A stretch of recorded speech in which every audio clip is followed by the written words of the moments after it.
Okay, so this is One Art by Elizabeth Bishop. The art of losing isn't hard to master. So many things seem filled with the intent to be lost that their loss is no disaster. Lose something every day. Accept the fluster of lost door keys, the hour badly spent. The art of losing isn't hard to master. Then practice losing farther, losing faster. Places and names and where it was you meant to travel, none of these will bring disaster. I lost my mother's watch, and look, my last or next to last of 3 loved houses went. The art of losing isn't hard to master. I lost 2 cities, lovely ones, and vaster, some realms I owned, 2 rivers, a continent. I missed them, but it wasn't a disaster. Even losing you, the joking voice, a gesture I love, I shan't have lied. It's evident the art of losing's not too hard to master, though it may look like, write it, like disaster. Great. Now, Kirsten, why do you like that poem so much? Well, I think it's incredibly clear about the basic theme. There's no mystery. She's talking about loss. But then once you get past that basic idea of, well, this is a poem about loss, you realize it operates in so many ways, thinking about loss on so many levels.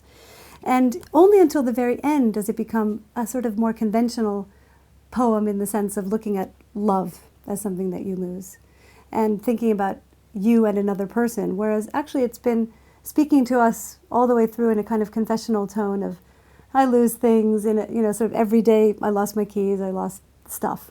But then it becomes more metaphysical and much more difficult because it's about I lost a continent, I lost, it sort of moves outward from that personal, and I think it's asking us not always to think in this sort of narrow, self-enclosed way about what have I lost. She's sort of resisting and saying we have to resist that sense and actually embrace loss as very much a part of life.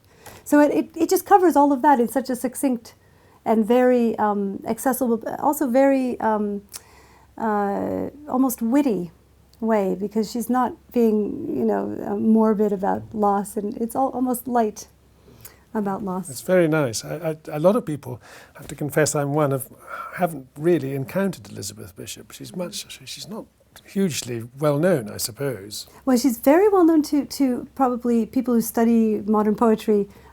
She's was very, very close to Robert Lowell, and the great American poet Robert Lowell, and they had a great correspondence. And so you can actually, they've just recently published the complete letters, and she's an American poet. And so she was very well known to people within the poetic, the kind of poetry circles. But she's very much part of American college courses on American poetry. She's got a great sense of humor. Great sense of humor, but also very interested in nature. So a lot of her poems have to do with travel, geography, nature. Fishing, I think. Fishing. There's another poem called The Fish where she talks very much of, I caught a fish one day, and she describes at length how this fish looked, and she admires the fish so much, and she obviously loves this fish.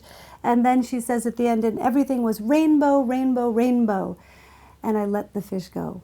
And so it's about loss again. It's about saying, I can actually enjoy it while I have it, and then I can let it go.